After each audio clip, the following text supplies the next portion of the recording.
Shavua Tov, Rav, comment ça va? Shavua Tov. Des bonnes nouvelles? Ouais, si Dieu veut. De te voir. Moi aussi, ça me fait plaisir de te voir et tout le monde est très content parce que c'est la paracha de la semaine et on te revoit, on te retrouve. Alors, c'est quoi cette semaine la paracha? Terouma. Terouma, Trouma. Trouma. Ça veut dire quoi? Trouma, c'est... Des dons.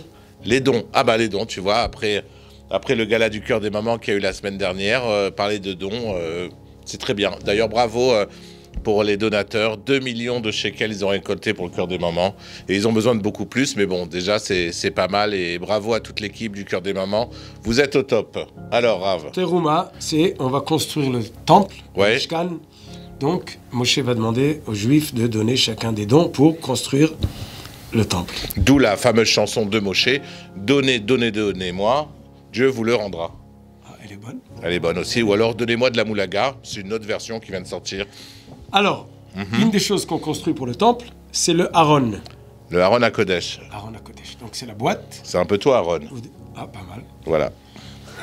T'es pas mal aujourd'hui. Oui, Rav Aaron D'ailleurs, Brandt, je vous le présente parce que vous connaissez Rav Brandt, vous savez pas qu'il s'appelle Aaron. Voilà, le Rav Armoire. Alors, il y a le Aaron, Oui. et dedans, on met les tables de la loi. Les 10 commandements. Et dessus, on va le fermer avec un caporette. Un caporette. C'est une plaque en or. Ouais. Et sur les caporettes, on a les krovim, qu'on appelle les Chérubins, Ah. les petits anges avec leurs ailes qui se font Qui ne face. sont pas comme ça, mais que les ailes sont comme ça. Comme ça, les ailes Et- se font face. Et les chérubins, qu'est-ce qu'ils regardent quoi? Viens, on se met en mode chérubin pour leur montrer. Vas-y, viens. On est dessus là, tu vas voir. Dans Vas-y, il faut qu'on leur montre. Alors, on va voir. Ah, tu vas voir dans une minute. D'accord, on va attendre Avec une le minute. Dvar Torah, tu vas comprendre. Ok, Les chérubins, c'est marqué qu'ils se regardaient un l'autre. Comme ça. d'accord. Comme ça, là. Et ils avaient leurs ailes comme ça.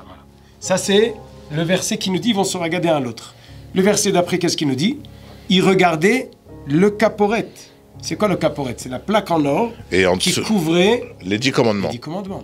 Donc, est-ce qu'ils se regardaient à eux ou ils regardaient la caporette? Est-ce Fiction. que regarder la caporette, c'est pas regarder l'autre? Alors, quand je suis arrivé devant la vidéo, Oui. j'ai dit, est-ce qu'on regarde la vidéo ou on se regarde? À nous. Ouais. On n'est pas des sauvages, on va pas leur tourner le dos. Ça se fait pas. Bon, On vous regarde. On se Alors. parle, mais on vous regarde. alors, Smallah. C'est du j'ai l'anglais, entendu. ça veut dire...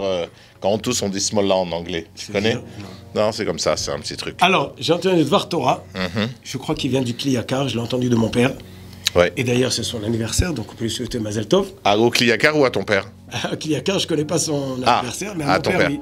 Alors, Rav Brandt de Sarcelles des Hauts-du-Roi, on vous souhaite un joyeux anniversaire. Happy birthday to you. C'est Shimshon, mais la musique, toujours, j'adore. Alors, qu'est-ce qui se passe? C'est marqué que les Kruvim se regardaient un l'autre. Oui. Et c'est marqué qu'ils regardaient le caporette. Il dit, alors j'ai entendu, mon père il m'a dit une fois, c'était quoi le caporette? C'était de l'or. Oui. L'or, quand il est bien nettoyé, il est brillant. Et donc, on se voit dedans. Donc si on se regarde les deux ici, c'est comme le miroir. On se voit à travers le miroir. Ok. Quelle différence si on se regardait en face de l'autre ou si on se regarde à travers le miroir? On est à l'envers. C'est aussi vrai. On est quoi? C'est que pour un couple, pour qu'il marche, il faut qu'ils soient ensemble. C'est quoi être ensemble? Si un il est en face de l'autre et que le but c'est d'être un avec l'autre, ça tient, mais pas longtemps. S'ils ont un but Commun. commun, ça tient longtemps. Si ensemble on a un chemin à faire, ça marche.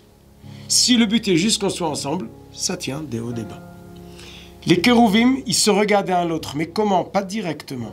À travers l'objectif, à travers le but, qui est l'étape de la loi. Donc, il nous dit la Torah. Tu vas mettre des chérubins qui vont se regarder et qui vont regarder en bas. En bas, c'est là où il y a la Torah. Et ils vont se voir à travers la Torah. D'accord. Donc, un couple. Ah ben, c'est toi qui me dire qu'est-ce que tu as compris. Non, moi j'ai compris autre chose. Autre chose. Non, j'ai compris la même chose, mais dans un autre sens. Alors, dis-nous. Disons que les chérubins, même si ça avait des ailes, c'était une forme humaine, on est d'accord? Oui. L'homme envers l'homme, d'accord? Moi, toi envers moi envers toi. Si on veut avoir une relation correcte entre nous, pour que la relation elle soit correcte, pour se regarder, il faut qu'on se regarde via la Torah. Chazak ou Baruch. Parce que la Torah, elle est faite pour Nous le guider. comportement de Ben Adam la Chavero. Chazak. Et c'est ce qu'il y a de plus important dans la Torah, puisque Hachem, il nous montre que Ben Adam Lachavero, comme un père, qu'est-ce qui est plus important pour un père? Rapproche-toi pour que tout le monde te voie bien. Qu'est-ce qui est plus important pour toi en tant que père? De temps en temps, ton fils, il s'énerve, il te dit des choses pas bien. Tu le punis, légèrement. D'accord? Pour le remettre dans le droit chemin. Mais quand ton fils, Razvé Shalom, il va faire du mal à son frère, à ton autre fils, à ton autre enfant, ça te fait plus de mal que quand ton fils, il te parle mal à toi. D'accord? Donc, le Beth Amikdash Rishon, il a été détruit à cause des fautes de l'homme envers Dieu. La punition de Ham Israël a duré combien de temps? 70 ans. 70 ans. Le deuxième temple a été puni à cause des fautes de l'homme envers l'homme. Et ça fait combien de temps qu'on est puni? 1950 ans. Pour te montrer la différence d'un père. L'un père, il peut pardonner ce que tu lui fais à lui. D'accord? Il peut passer dessus. D'accord? Il te corrige, c'est normal, il te corrige. Il faut respecter son père. Mais un père, il a du mal à te... Si tu fais beaucoup de mal à son frère... si l'enfant, il fait beaucoup de mal à son frère, si un de tes enfants fait beaucoup de mal à un autre de tes enfants, alors c'est là que tu as très très mal. C'est là que ça te fait le plus mal. Donc c'est pour ça, pour bien voir, pour bien vivre avec l'autre, regarde par la Torah et tu le verras mieux. Voilà. Tu as raison, mais je peux un petit peu. Tu as dit plus. Si tu regardes le Aaron, le tabernacle, il y a l'étape de la loi. On est d'accord. Et il y a 5 et 5. Les deux, c'est les mêmes. Les deux, c'est les mêmes. Donc c'est 50-50. 50 Ben Adam Lamakom, 50 Ben Adam Lachavero. Mais là, on parle de se regarder entre hommes. C'est pour ça que je te parle de ça. Mais bien entendu que c'est aussi important. Shabbat Shalom. À la semaine prochaine. Et vous retrouverez les cours du rabbin Fabrice Mamou sur Internet, sur Israël Torah. À la semaine prochaine.